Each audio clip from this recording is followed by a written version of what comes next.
Thank you, Senator Booker. This hearing touches on an important topic. I think we can all agree that our prisons are understaffed. In the federal system alone, we have about 40% of our prison correctional officer positions unfilled, even though Congress has already appropriated money to fill those positions. And crime is increasing in the country, in part because we've been too eager to empty out our prisons and let violent and dangerous criminals back into our communities far too early. The revolving door of poorly resourced prisons and increasingly weak sentences is worsening crime nationwide. We need to reverse that trend. In 1992, as the nation faced an epidemic of homicides and violent crime with people scared to leave their homes in some cities, then Attorney General Bill Barr released a report called The Case for More Incarceration. In that report, he argued that the failure to incarcerate leads to more crime and costs much more than spending on prisons.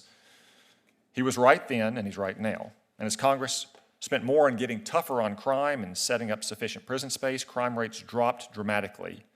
Unfortunately, too many would soon forget that success. You might even say that we were a victim of our success. A decade ago, when our prison population peaked, many argued that the high crime days of the 1990s were in the past and we spend too much money on our prisons. If we had just let criminals out, they argued, we could save money on prisons. After all, why would we need prisons anymore if crime has decreased by so much? It's astounding that anyone ever believed that, but the idea that increased prison populations were somehow unconnected to a decline in crime was repeated over and over. The New York Times was especially fond of this line of argument. In August 1998, they ran an article entitled, "Prison Population Growing Although Crime Rate Drops." Almost exactly 2 years later, the same reporter at the New York Times published an article entitled, "Number in Prison Grows Despite Crime Reduction." And in 2004, that very same reporter published yet another article in the New York Times. The headline was, "Despite Drop in Crime and Increase in Inmates." Now, maybe the New York Times was not getting its money's worth from that particular reporter, but eventually people started believing that prison populations were too high if crime rates weren't so bad.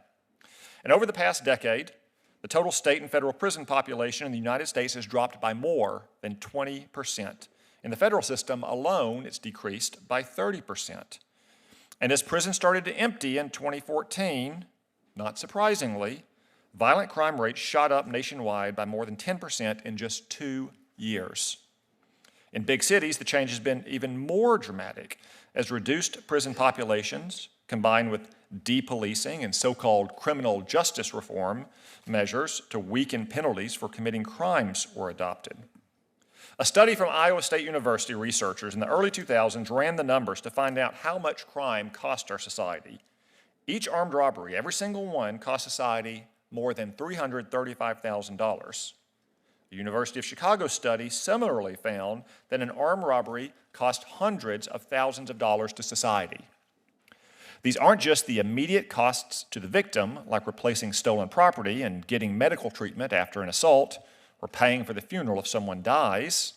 It also includes other costs of crime, such as higher insurance costs, shuttered businesses and laid off employees, behavioral changes from avoiding places and activities where you might become a crime victim, as well as the cost of increased police patrols in the high crime areas.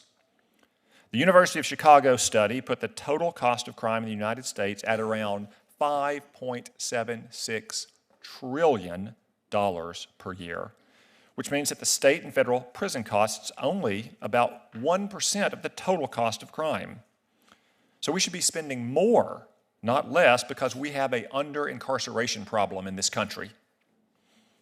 We need to cut government spending in many areas, but criminal justice and national security are two of the main areas where government needs to spend, has to spend whatever it takes to keep our people safe. The title of today's hearing is not exactly what I would have chosen. It mentions assessing the toll of understaffed prisons on correctional officers and incarcerated persons. The right word there would be criminals or inmates. But one group we can't forget is the victims of those crimes. Fully funding and staffing our criminal justice system and our prison leads to less crime, and it creates an environment where criminals have their best shot at rehabilitation. So maybe today's hearing should have instead borrowed from that old report from Attorney General Barr and been entitled The Case for More Incarceration. We have a great panel of witnesses here, and I thank you all for your appearance. I look forward to hearing from you about how we can make our prisons safe secure, and functional again.